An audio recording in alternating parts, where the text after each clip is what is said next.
सभी को नमस्कार। Welcome to my channel. क्या आप भगवान जी को मानते हैं? मुझे आशा है कि आप ऐसा करेंगे। मुझे भी विश्वास है। लोगों का मानना है कि एक अदृश्य विशाल शक्ति हमारे जीवन को प्रभावित करती रहती है। ईश्वर में मेरा विश्वास वैज्ञानिक प्रमाणों पर आधारित है। मुझे विस्तार करने दीजिए।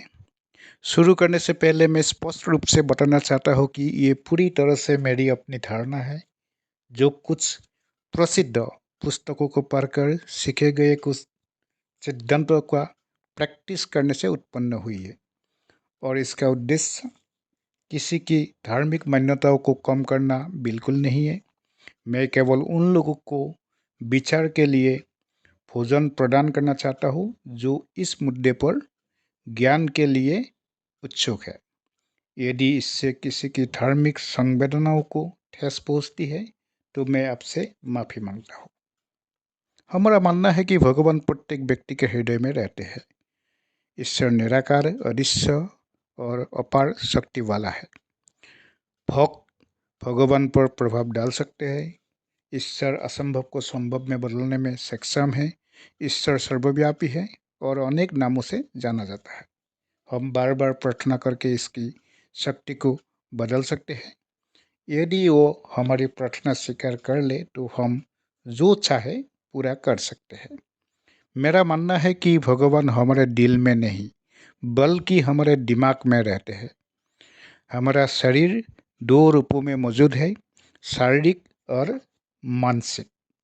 हमारा मन दो भागों में बटा हुआ है, चेतन और अवचेतन मन। सिगमंड फ्रॉयड जी ने मन के 3 भागों में विभाजित किया था, चेतन, अवचेतन और अचेतन मन। हालांकि इस चर्चा के प्रयोजन के लिए हम केवल 2 प्रकार के मनों को ही स्वीकार करेंगे, चेतन और अवचेतन। अवचेतन मन चेतन मन में समाहित होकर रहता है। चेतन मन इस जीवन में आपके चेतन कार्यों जैसे सोचना, बातचीत करना, संचार करना आदि के लिए जिम्मेदार है। हालांकि अवचेतन मन की क्रिया का पहचानना थोड़ा चुनौतीपूर्ण है। आप देख सकते हैं कि गाड़ी चलाने के समय आपके पैर अनजाने ही अपना काम करते रहते हैं। ये कैसे संभव है? ये आपके अवचेतन मन की मदद से संभव है। ये सिद्ध किया जाना चाहिए कि चेतन मन हमारे जीवन का 5% भाग नियंत्रित करता है। शेष 95% भाग हमारा अवचेतन मन नियंत्रित करता है।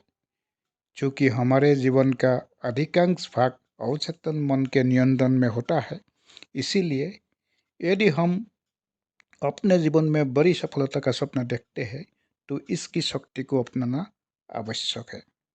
अवचेतन मन की गहराई में असीमित बुद्धि यानी इन्फिनिट इंटेलिजेंस विद्यमान होती है।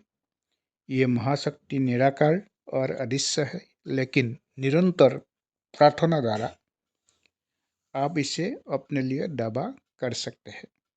जिन लोगों ने इस दुनिया में बहुत बड़ी सफलता हासिल की है, उन लोगों ने इन्फिनिट इंटेलिजेंस को प्रभावित करके ऐसा किया है। कल्पना करें कि ये पहले से ही हो चुका है और सपने को साकार करने की खुशी महसूस करें। साथ ही सपने को वास्तविकता बनाने के लिए महाशक्ति की पहले से ही सराहना करें। इस महाशक्ति में कोई पक्षपात नहीं है। इसका मतलब यह है कि यदि आप अपनी कल्पना का उपयोग किसी अच्छे उद्देश्य के लिए करते हैं तो अंत में वो इसे स्वीकार कर लेंगी और अनजाने तरीके से इसे वास्तविकता में बदल देगी। वैकल्पिक रूप से ये नकारात्मक विचारों पर भी लागू होता है। बेशक इस शक्ति को प्रभावित करने के लिए लगातार प्रयास की आवश्यकता होती है। अनजाने तरीके में ही ईश्वर का महत्व प्रकाश होता है। यदि आप इस शक्ति में विश्वास करते हैं तो आप इसे अपना सकते हैं। सबसे पहले आपको अपना जुनून निर्धारित करना होगा।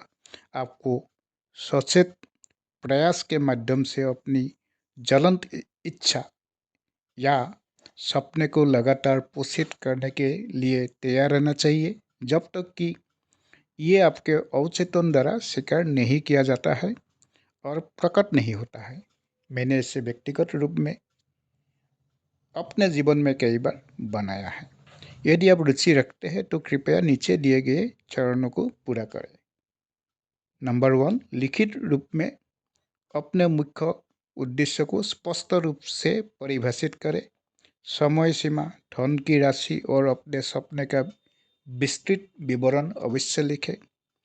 नंबर 2, इसे पूरा होने तक हर दिन कम से कम 3 बार पढ़ें। प्रारंभ में आपकी ये यांत्रिक लग सकता है, हालांकि इसे रहने दें और कोशिश जारी रखें। मानवता के लिए काम करने के लिए तैयार रहें। नंबर 3, नंबर 4, अपने जुनून को आगे बढ़ाने के लिए नए कौशल सीखने की तैयारी करें। नंबर 5, अपना वांछित परिणाम प्राप्त करने की संतुष्टि का आनंद लें। नंबर 6, अपने सपनों को साकार करने में सहायता के लिए असीम शक्ति या ईश्वर के प्रति आभार व्यक्त करें। अगले 90 दिनों तक इसका अभ्यास करें। मुझे यकीन है चीज़ें आपके जीवन में सकारात्मक मोड़ ले लेगी। ये वीडियो देखने के लिए आप लोगों को बहुत बहुत धन्यवाद। मेरे चैनल को सब्सक्राइब कीजिए और आगे देखते रहिए। Thank you very much.